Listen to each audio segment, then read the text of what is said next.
Hi folks, welcome to episode 27 of my 59th Minute FPL Podcast. I'm the FPL General, recording on Tuesday the 5th of March, looking ahead to Gameweek 30 in FPL. Hard to believe it's Gameweek 30 already. This season has absolutely flown by. And business end of the season now, 9 game weeks to go. So this is where the cream rises to the top. Or in my case, the cream hopefully rises a little bit further than where I am at the moment. I'm not going to be getting anywhere near the top this season. First of all, apologies for not recording one of these for quite a while. I was having to look back there. The last episode was for double game week 25. I think that's about a month ago now. The weeks just fly by and I've just been struggling for time recently. But from this week onwards, every week where we have a game week, I will be recording every Tuesday one of these episodes. So, usual format. This week I'll start with a couple of shout outs, a very brief review of Game Week 29. I'll talk about my watch list, who I've added, who I've removed this week, take a few questions from Twitter, and then look at captaincy and transfers for the weekend. And I've just got one or two shout outs to do then towards the end, so hopefully not much more than half an hour. Try and keep it on point and try not to waffle too much.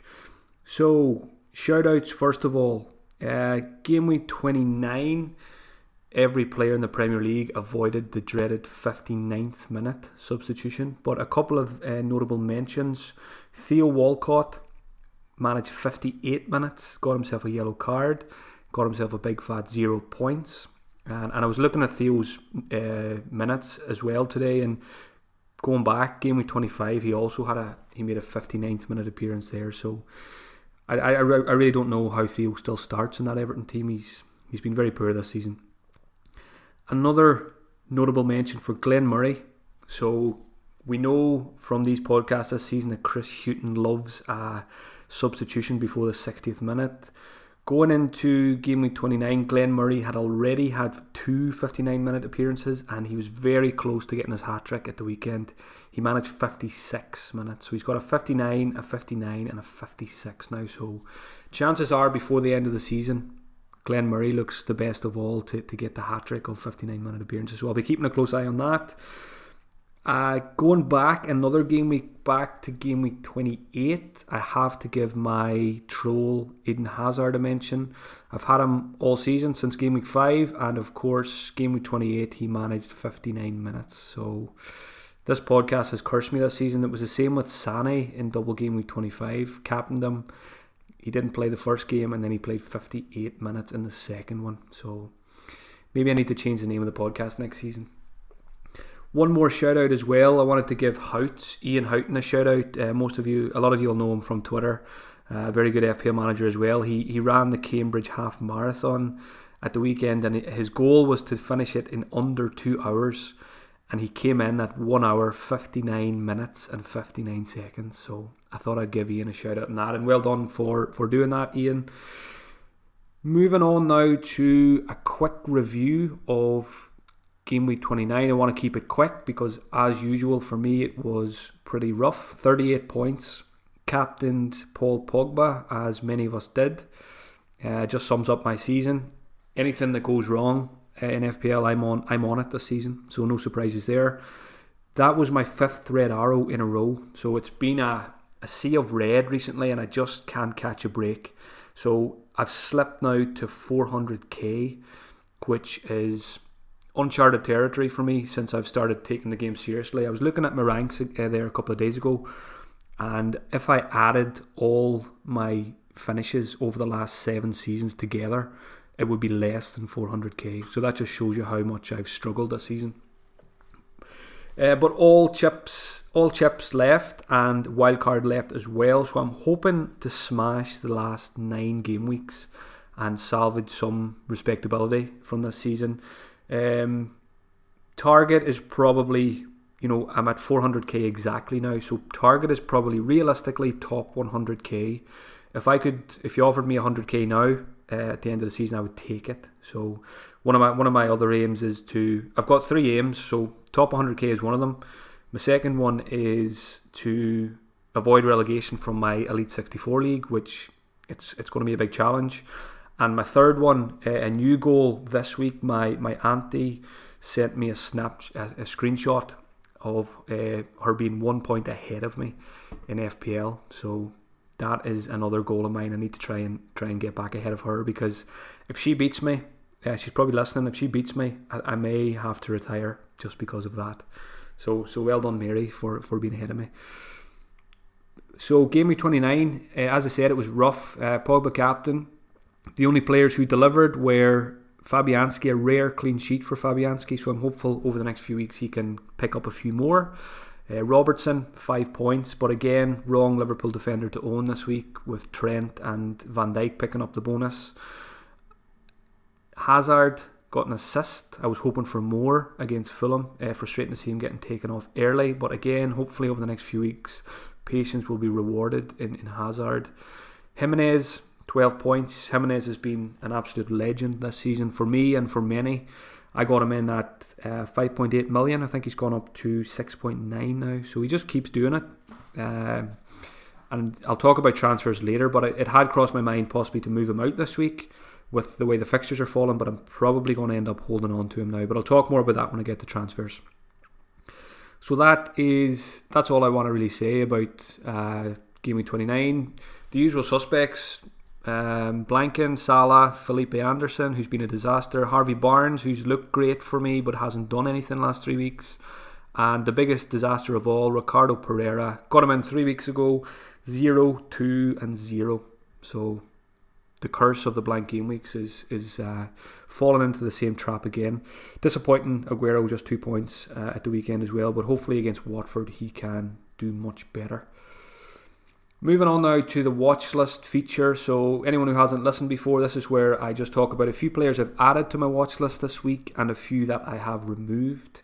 The Watchlist feature is something I update every week on the FPL site. It's a very valuable tool that I don't think a lot of people use, but I find it very useful. It helps me to keep tunnel vision on the players I'm interested in and not to get swayed too far to players maybe that I don't want. So first of all, a couple of players I've removed. I've removed Almiron. He's just not doing enough. He looks good whenever I watch him, but he's just not converting it into FPL points. So he's gone from the watch list.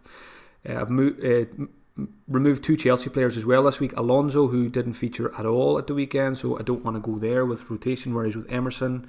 Pedro is another player I was keeping a close eye on, but again didn't start at the weekend, so I'm not interested in going there either.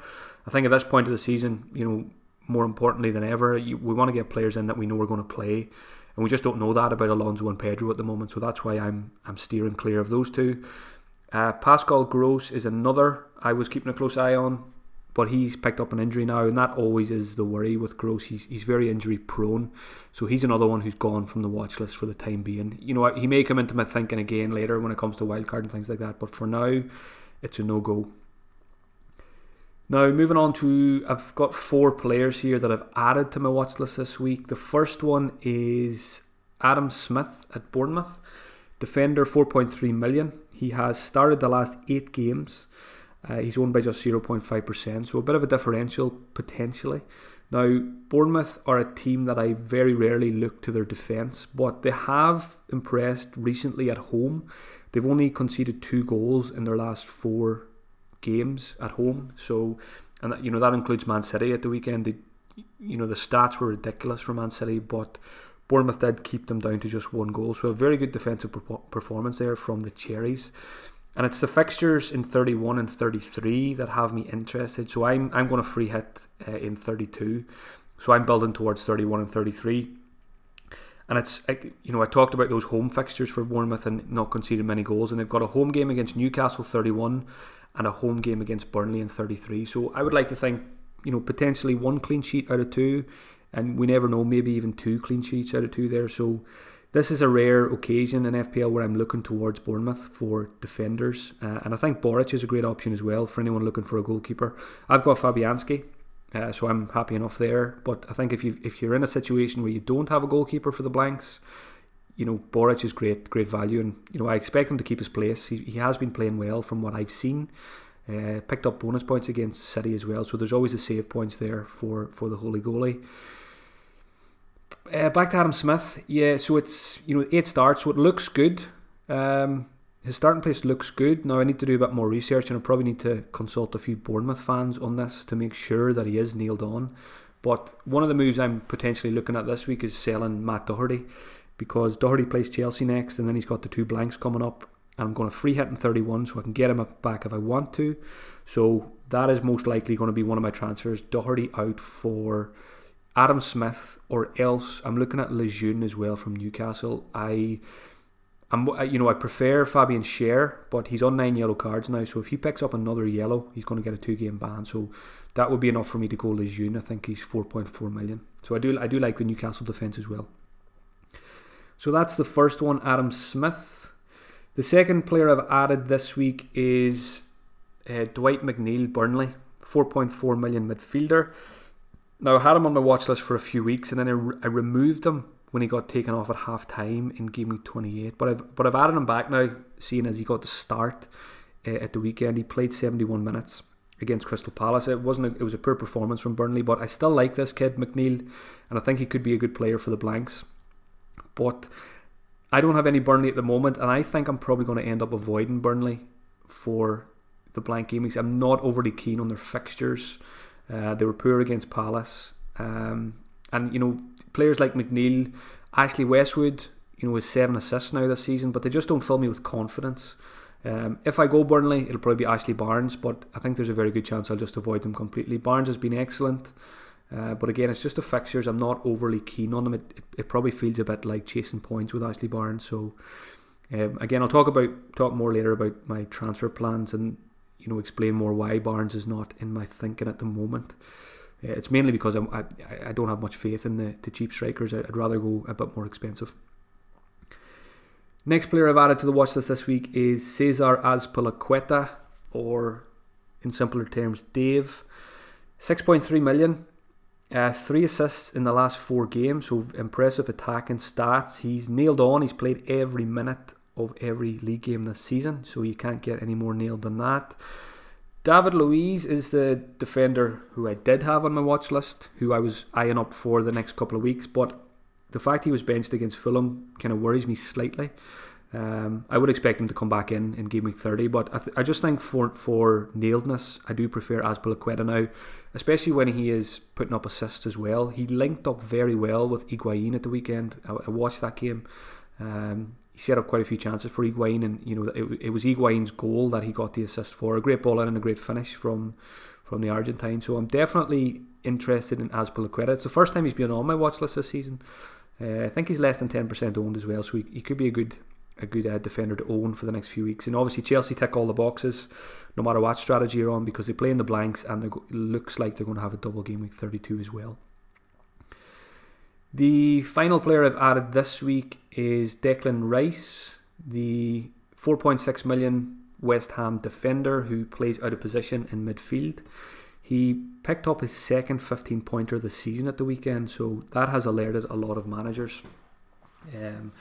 And again, fixtures, I'm not overly keen on the fixtures. When I look ahead to 31 and 33, which I know a lot of people are doing now, we shouldn't ignore Game Week 30, which is coming up the weekend. But I know most people who are following a similar strategy to me have tunnel vision for 31 and 33, and I like the Huddersfield fixture for West Ham in 31, but I don't like the Chelsea fixture in 33. So, I doubt I'm going to have 3 West Ham players.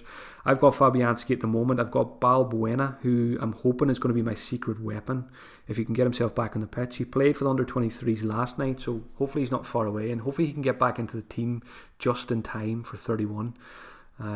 Or better still, hopefully he gets him back in the team this weekend. So I'm unlikely to go for Declan Rice because I've got Balbuena and Fabianski. But I do think anyone who doesn't already have a West Ham defender, Rice is probably the way I would go. He's shown in recent weeks, he's a threat from set pieces. He's taken a few more shots from open play as well. So he is developing that side of his game, and I really do like him. And he performs well on the bonus as well because he keeps the ball very well. So he always has a very good pass completion rate, and that bodes well for the BPS. That is the watch list covered. I'm going to move on now, and I've got 5 questions here from Twitter. So thanks to everyone who sent in questions. There was 40 or 50, so I've picked out 5 that hopefully cover the main talking points ahead of the weekend and ahead of the upcoming schedule. So the first one came in from Paul at Sky Player in FPL. Paul is a manager who is absolutely flying this season. I'm pretty sure he's in the top 1k. So well done, Paul, and keep up the good work. Paul's question is, who is the best cheap striker for the blank game weeks? So he mentions Josh King, Callum Wilson coming back from injury, Rondon, Arnautovic, who hasn't started the last 4, and Ashley Barnes, who I already mentioned. So my simple answer to this question is I don't really like any of them. All 5 I mentioned there, none of them fill me with confidence, which is why I'm probably going to lean towards the likes of Vardy or Higuain instead. I may even just go for a 4-5-1 formation for the blank game weeks and avoid all those cheap strikers, because I think unless you have them already, I wouldn't be overly keen on getting any of them. The Bournemouth probably interests me most, King and Wilson, but the question is, which one do you go for? King hasn't been pulling up trees, and there's always a risk of going for a player who's coming back from injury. We don't know how much game time Wilson's going to get. Eddie Howe's likely to ease him in and be very careful with him, because the last thing they want to do is force another injury when he's already a very injury prone player. So Rondon doesn't fill me with confidence. I think he's blanked the last 2. Arnautovic doesn't start games, so I don't think we can go there yet. And I mentioned Ashley Barnes. I do like him, but I feel like I've missed the boat there. And fixtures, I think they play Liverpool soon as well. I think it's Liverpool this week for Burnley, so I don't like the idea of bringing him in this week, because I'd probably bench him. So that's why I'm swaying away from those strikers. If I had to pick one, I would say go for one of the Bournemouth strikers, and it's probably King, because he's fit. I still like Josh King even if Wilson comes back in. I think they could both do well, so that's where I would go there, but I'm probably going to avoid them all, to be honest. Next question came in from Abhishek Kumar. He's asking about David Brooks. So again, another Bournemouth asset coming back from injury. Brooks has been having an amazing season before he picked up that injury. He signed a new contract this week as well, which I feel is always a good sign for FPL. And Abhishek also mentions here that Bournemouth have a sea of green arrows. So yeah, Bournemouth have as good a fixtures as anybody between now and the end of the season. So that's why a lot of people are moving from Wolves assets to Bournemouth assets. I may do the same this week, moving Doherty to Adam Smith. Some people will be doing Jimenez out for a Bournemouth striker. So I do like Bournemouth. I think they've had a very tough run in the middle part of the season, but now with the fixtures turning, I expect them to come back into form and start picking up wins again and scoring plenty of goals, because they're a team who like to attack. And with Wilson and Brooks coming back in, I think they'll start scoring again. So I do like David Brooks. I think he's 5 million. And I think he's possibly the best of the Bournemouth assets because of his price. Now, I still like Ryan Fraser as well, but I think Brooks offers almost as much as Fraser does for a good $1 million at least cheaper. So that $1 million can go a long way elsewhere in your team. So I really do like David Brooks. I think I mentioned Adam Smith, but I think the most likely Bournemouth player that I will own for the blanks is probably Brooks. I think again, it's that price, it's just so appealing, and he's been excellent this season. Next question was from Magician FPL. Quite simply, Higuain or Jamie Vardy. So a lot of people were asking this question ahead of Game Week 29. Both players scored, which doesn't really help us in our decision making. I only seen the highlights of the Leicester game. Vardy looked decent in the highlights, but it's dangerous to judge a game just on the highlights. I watched 90 minutes of Chelsea, and Higuain impressed me big time. Lots of chances, took his goal very well. He is still not fully sharp and fully match fit. He was pretty slow at times when balls were played through, but each game that passes, he's going to get better and better. So I think I'm leaning towards Higuain at the moment, but a lot of that is influenced by the fact that I already own Pereira and Harvey Barnes, so I'm not overly keen on a Leicester triple up when it's a new manager there. So we don't really know how things are going to shake out under Brendan Rodgers. So I think Higuain is the way I'm probably going to go for 31. But I do, don't let me put you off Jamie Vardy. I think he's a great option as well. Scored in back-to-back games now. And I said it a couple of weeks ago on a podcast, I think he could go on a run now. I think he's one of the players who should flourish under Brendan Rodgers' style of play. Worth noting, Vardy did pick up some kind of knock in game week 29. I think it was a head injury.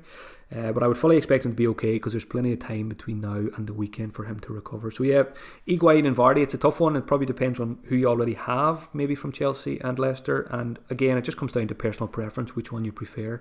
To me, there's not an awful lot between the two of them. Vardy has penalties in his favour as well, so that's a big factor there. Next question came in from Eugene. Is it finally time to ditch Mo Salah? So a lot of people are probably considering it this week after another frustrating week owning Mo Salah. I'm not even considering selling him. And a lot of that is probably down to the pain he caused me just before Christmas when I sold him. I sold Salah game week 18 and I got him back in game week 23. And in those 5 game weeks where I didn't have him, he scored 49 points. So my overall rank would be looking a lot different this season if I hadn't have sold Mo Salah just before Christmas and captained him for a few of them games. So that was a huge part of my downfall this season, selling Mo Salah. So I'm not going to make the same mistake again. Yes, he's been poor, but watching Liverpool, he's heavily involved in the attack, and I think it's only a matter of time before we see big hauls from Salah again. And I think even this weekend against Burnley, I think it would be madness to sell him before Burnley at home. I think Liverpool, yes, people are saying their attack hasn't been clicking recently, but at home they've been scoring a lot of goals. They scored 5 against Watford recently. I wouldn't be surprised to see them score 4 or 5 against Burnley this weekend. So absolutely no chance I'm selling Salah. A lot of people are probably considering Salah to Mane, but for me, if I want to get Mane, it'll be alongside Salah. I don't want to get rid of Salah for Mane. So I like the attack and double up, which I'll talk about when it comes to transfers. So for me, simple answer, I would not sell Salah. Definitely not this week. And he's a great player to have because he doesn't have any blanks. So I think it's a no-brainer to keep him. Keep the faith. He is Mo Salah. He hasn't become a bad player overnight. The points will come.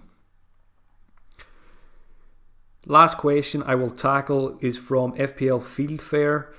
Good question. Who is the best triple captain for a single game week? And he asks, what about Man City assets this week for triple captaincy? So I'm going to free hit 32, I'm going to wildcard 34, and I'm going to bench boost 35. So that leaves my triple captainship for a single game week, or the slight off chance that there's another double game week. But most likely I'll be playing it in a single game week, and Mo Salah is the player that comes to mind first of all for a single game week triple captaincy. I like the Fulham fixture on St. Patrick's Day, game week 31.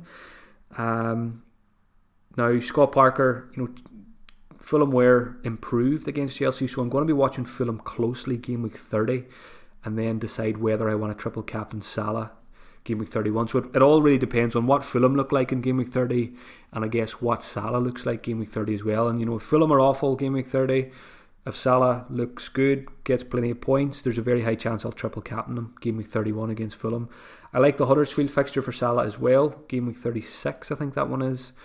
But I haven't ruled out going somewhere else. Harry Kane, I would imagine, will be back in my team later in the season.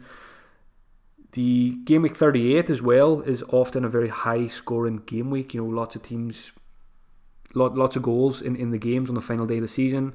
We could have players fighting for the golden boot on the last day of the season. So I like the idea of that as well for triple captaincy. So I may just hold off until the last game week. Give yourself that bit of hope right until the very death of maybe passing your mini league rivals on the last day with a triple captaincy chip.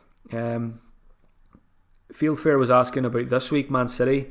So City play. Who is it they play again this weekend? They play Watford this weekend. So at home to Watford, I think yes, by all means consider triple captaincy this week. I don't think I will, because I've only got Aguero, and he does seem to be the number one striker, but with Pep, I find it very hard to trust him.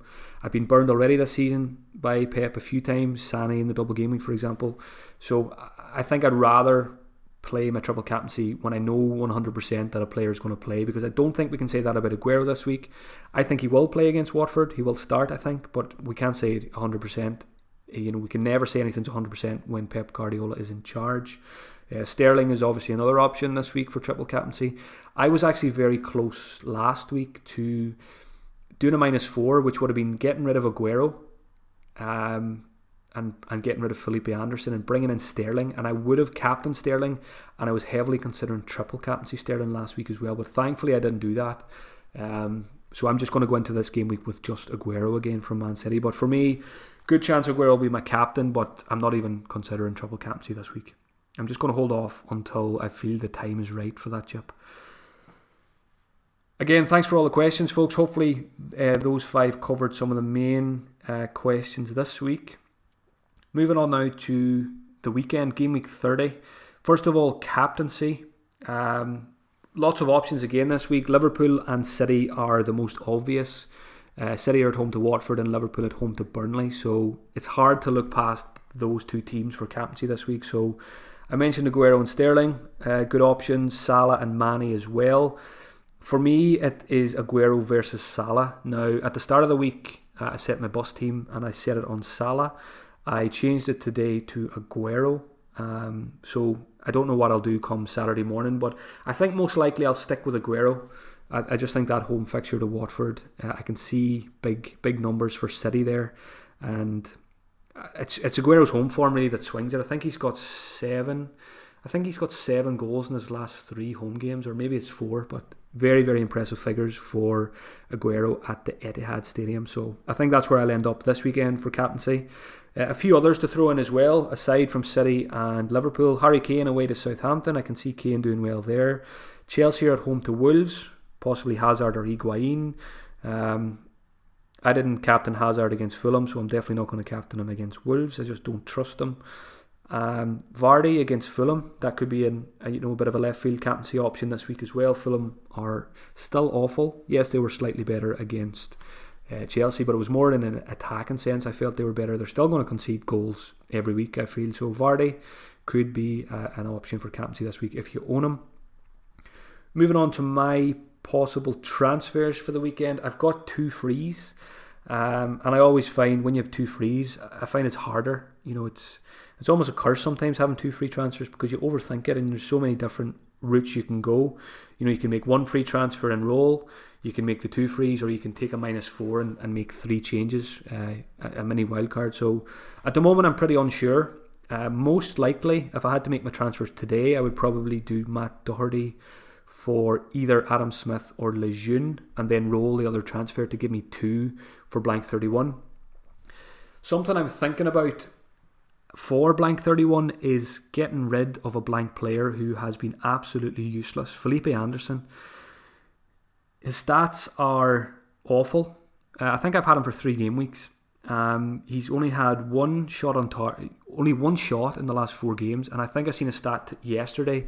I think it was Banana Nose Maldonado tweeted me. I think Felipe Anderson has only had 1 shot on target in the last 10 game weeks. Now I need to check that one out, but I wouldn't be surprised if it's true. So looking at those stats, I don't really care what the fixtures are for West Ham. I really don't want Felipe Anderson anymore, and I don't want to just keep him just because he has fixtures in the blank game week. So I'm actually thinking, if I get rid of him, I'll probably go from 11 players in the blank down to 10. But to be without Felipe Anderson really wouldn't bother me too much. And now obviously he could come back and haunt me, which would just be typical of my season. But what I'm thinking is 1 transfer this week and roll, and then next week for the blank I could do Aguero out for most likely Higuain or Jamie Vardy, and that would allow me to do Felipe Anderson to Sadio Mane. Now the idea of being able to have Mane instead of Felipe Anderson to me is a no-brainer, no matter of the fixtures, and even if it means playing 10 instead of 11 in the blank. So that's what I'm thinking. I was all kind of set on going double Liverpool defence and getting Trent Alexander-Arnold, but I do have slight concerns over Trent playing every game when Milner is there. I do think we'll see Trent miss out on some Premier League games between now and the end of the season. So that has me leaning back towards Mane. And Mane's just been in such great form in recent weeks. I just think his ceiling is possibly a lot higher than Trent. And I wouldn't say a lot higher because that hasn't been the case recently, but I just feel I feel like I'm going to back the attack rather than the defence, and a lot of it is to do with slight doubts over Trent. I know Mane's going to play every week, so I don't need to worry there. I wouldn't be surprised, when the blanks roll around, everyone's set up with Trent, and he gets maybe rested in one of those 31 or 33, especially with Champions League and stuff like that. So I think I'm going to end up on Mane for 31 and 33. Mane's another captaincy option as well. That's another big plus in his favour as well. So that is my thinking. So I mentioned if Balbuena can get himself back on the pitch, and if I follow through with Felipe Anderson out, that will give me 10 players for the blank game week 31. So I could take a hit to get me to 11, but I'll only take that hit if it's something I feel is worth it. Possibly Jimenez out for a Bournemouth striker maybe, but apart from that, there's not an awful lot else I can see that would improve things for 31 for me. So I'd be happy to go with 9 or 10. You don't need to rip up your team to get 11 players on the pitch when there's only 5 fixtures. I always say, as long as you have the key players for the game week and you have a strong captain, don't stress too much about the blank game weeks. So with that in mind, a big question a lot of people have is selling players with value tied up in them. So that's in my thinking as well. I've got Jimenez and Pogba. So I bought Jimenez at 5.8. Now he's 6.9. I bought Pogba at 8 million. Now he's 9 million. So if I got rid of those 2 players and I wanted them back, it's going to cost me 2 million to get them back in. So it doesn't make sense for me to sell those players because they're 2 players I want to keep. Selling Jimenez did cross my mind this week, but the more I think about it, why should I sell him? When he's been my player of the season. And he has done well in the big fixtures as well, so I actually fancy him against Chelsea this week to get something. Pogba as well, he does seem, I didn't get to watch the United game at the weekend, but by all accounts he was playing a more a deeper role with no Matic and Herrera there, so that is slightly worrying for Pogba's prospects. He does always have penalties. Hopefully he does have them after that joke of a penalty at the weekend. But yeah, I'm going to keep Pogba because I'm going to want them for free hit 32, and I'm probably going to want Jimenez as well free hit 32. So I don't want to pay an extra million for them that game week, because if I get rid of both of those now, I'm leaving myself 2 million short then for my free hit squad. So I don't want to do that. So I'm just going to bench those 2 most likely in the blanks.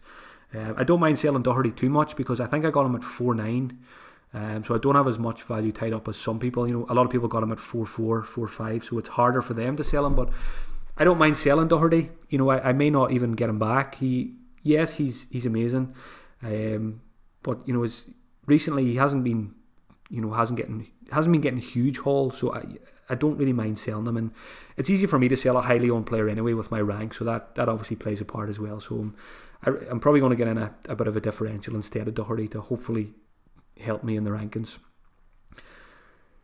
That's enough rambling for now. A couple of shout outs before I wrap this pod up. I'm going to shout out the leaders of the mini league. So my Beat the General mini league, a shout out to Thomas Gans, who is winning that one. He's 10th overall in the world, so well done, Thomas. Elite 64, the current leader is Andy O'Dowd, who's been holding on to first place for quite a while. He's got Mark Sutherland's breathing down his neck in second place, so I'm interested to see if Andy can hold out for the rest of the season. He's been tough for a long time, so well done, Andy. The Cam Zone mini league that I set up for charity, Sonny Aurora is winning that one, so well done, Sonny.